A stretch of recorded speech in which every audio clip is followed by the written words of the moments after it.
పూర్వం పడమర మధ్య వ్యవధి అంతగానే మన అపరాధాలను మన నుండి తీసివేయున్నాడు. మంగళవారం 13 జనవరి 2026.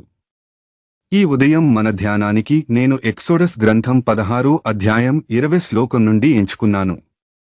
కాని వారు మోషే వాక్యము వినలేదు. కొందరు దాని కొంత భాగమును ఉదయము వరకు వదిలివేసిరి, అది కీటకాలతో నిండి వాసన విసరించింది. మోషే వారిమీద కోపము చెందాడు. శుభ ప్రభాతం స్నేహితులారా. ప్రభువు మనం విని విశ్వసించాలని చెప్పినప్పుడు ఈ శ్లోకము మీద ధ్యానిద్దాం. ఈ ఉదయం ధ్యాన భావన, విశ్వాసముంచి అనుసరించుదాం. మోషేకు దేవుడు ఆజ్ఞాపించాడు, ఆయన ఉదయం తెలు, సాయంత్రం కొత్తులను అనుగ్రహిస్తానని. వాళ్లు వాగ్దేశపు దేశానికి వనాంతరంలో ప్రయాణిస్తున్నప్పుడు మంచి ఆహారం లేక వాళ్లు గొడవపడ్డారు.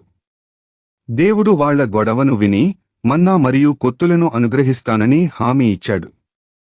ప్రతి వ్యక్తి తన అవసరమును బట్టి తీసుకోవాలని, లేదా రేపు కోసం ఎక్కువ తీసుకోకూడదు, ఎందుకంటే అది చెడిపోతుందని మోషేకు ఆజ్ఞాపించాడు.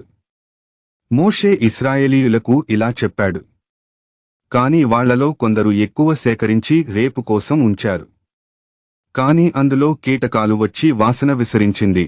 మోషే కోపించాడు. మోషే కోపించినది వృధా అయినందుకు కాదు.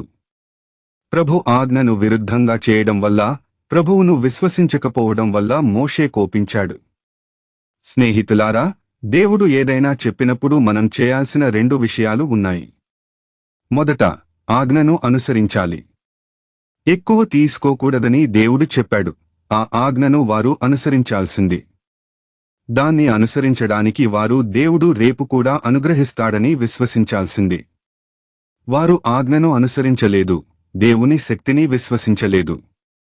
ఈరోజు అనుగ్రహించిన దేవుడు రేపు కూడా అనుగ్రహించగలడని, అనుగ్రహిస్తాడని. స్నేహితులారా, మన జీవితంలో కొన్ని సవాళ్లు ఎదురవుతాయి. మనం ప్రభువు ముందు వచ్చి వేడుకుంటాం. కొన్నిసార్లు గొడవ పడతాం. కాని ప్రభువు మనకు అనుగ్రహిస్తానని, ప్రతిరోజు మన అవసరమును బట్టి చూసుకుంటానని హామీ ఇస్తాడు. ప్రభువు ఇచ్చేదాన్ని అనుసరించి, ఆయన ఇచ్చినట్టు అంగీకరించాలి. ఈరోజు అనుగ్రహించిన దేవుని శక్తిని విశ్వసించాలి, ఆయన రేపు కూడా అనుగ్రహిస్తాడు. ప్రభువును అనుసరిద్దాం, ప్రభువును విశ్వసించద్దాం. అనుసరించి విశ్వసించువారికి ప్రభువు మహామహిమైన కార్యాలు చేస్తాడు. ప్రార్థన. కృపామయ దేవా, మా స్వర్గీయ తండ్రి, మేము నీకు కృతజ్ఞతలు చెబుతాము.